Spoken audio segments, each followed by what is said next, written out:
बिना फिसले लुढ़कने में संपर्क बिंदु पर पहिए और सतह के बीच कोई सापेक्ष गति नहीं होती है। घर्षण का अध्ययन करते समय हम जिस तरह से विचार करते हैं, ठीक उसी तरह। तो मान लीजिए कि आप एक फुटपाथ पर खड़े हैं और एक साइकिल के पहिए को लुढ़कते हुए देख रहे हैं।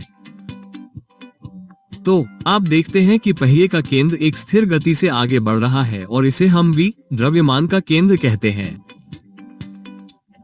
और एक और बिंदु जिस पर आपको ध्यान देना चाहिए वो है सड़क पर बिंदु P, जहां पहिया सड़क की सतह से संपर्क करता है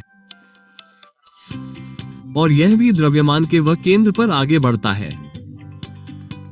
आखिरकार अगर पूरे पहिए को एक इकाई के रूप में आगे बढ़ना है तो ऐसा होना ही चाहिए। अब एक समय अंतराल t पर विचार करें जिसमें आप देख सकते हैं कि O और P दोनों s दूरी से आगे बढ़ते हैं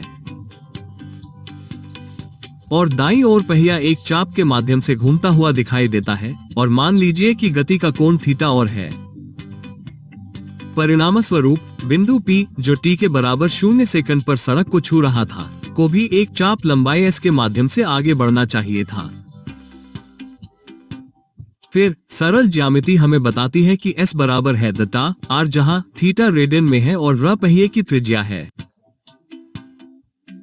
तो अब हम आगे बढ़ते हैं और समय t के सापेक्ष इस समीकरण का अवकलन करते हैं और हमें जो मिलता है वो है ds dt बराबर है d थीटा dt r। लेकिन फिर हम जानते हैं कि पहिए के केंद्र की रैखिक गति ds dt है और पहिए की कोणीय गति ओमेगा भी उसके केंद्र के सापेक्ष d थीटा dt है। और इसलिए हम इस समीकरण को इस प्रकार लिख सकते हैं v द्रव्यमान केंद्र यानी यह भाग ओमेगा r के बराबर है।